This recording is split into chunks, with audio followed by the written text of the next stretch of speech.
Discuss में ring के बीच के हिस्से पर पैरों से जोर लगा के आगे बढ़ना जरूरी होता है, लेकिन दम ठीक से लगाना इस पर निर्भर करता है कि आप सही पोजीशन में हो, और सही पोजीशन आती है पैर ठीक से घुमाने पर। तो चलिए देखते हैं कि सही लेग स्वीप कैसे किया जाए और उसकी तकनीक क्या है।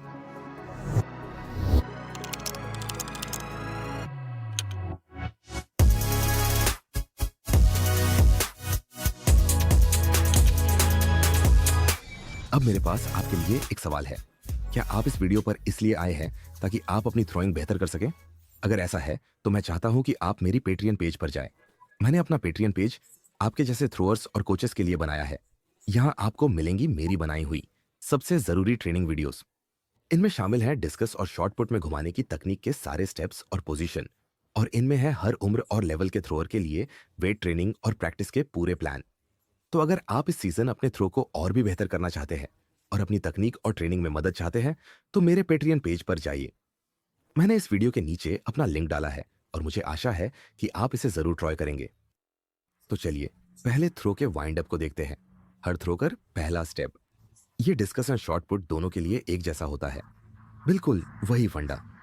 तो जब हम वाइंड अप करते हैं, मैं यहाँ दाएं हाथ वाले थ्रोवर्स की बात कर रहा हूँ। हमें चाहिए कि हमारा दायां पैर बिल्कुल हिले नहीं। चलिए अब वाइंड अप करते हैं। ये बायां पैर थोड़ा बहुत हिल सकता है, जैसे जब हम वाइंड अप करते हैं, लेकिन दायां पैर जमीन पर बिल्कुल टिका रहना चाहिए। डिस्कस में भी यही फंडा है, क्योंकि जब दायां पैर जमीन से उठता है तो वह मजबूत और कसा हुआ होना चाहिए, लेकिन अगर ये ज्यादा हिलेगा, वो भी शुरुआत में, तो यह पूरे शरीर का घूमना मुश्किल बना देगा। तो चलिए वाइंड अप करें। दायां पैर स्थिर और फिर वापस रिंग में घूमते समय सबसे पहला काम है इस बाएं पैर को इस तरह घुमाना। ये पहले घूमता है और फिर दायां पैर पीछा करता है। वाइंड अप में मेरे दोनों पैर बाहर की तरफ इशारा कर रहे हैं। दाएं पैर को जमीन से उठाते समय इसी पोजीशन में टाइट रखें।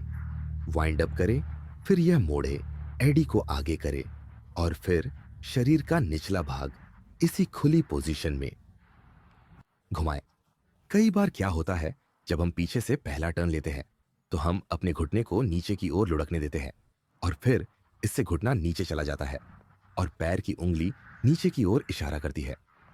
अगर आप घुटनों को खुला और चौड़ा रखते हैं और पैर खुला, तो देखिए कैसे ये दायां पैर उठा रहता है, पंजा सामने की ओर, और यह चौड़ा रहता है।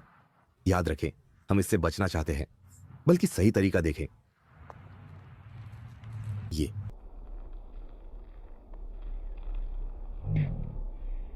ऐसा करने के लिए सबसे जरूरी चीज है शरीर में एक कसाव और मजबूती लाना, खास तौर से नाभि से नीचे के शरीर में।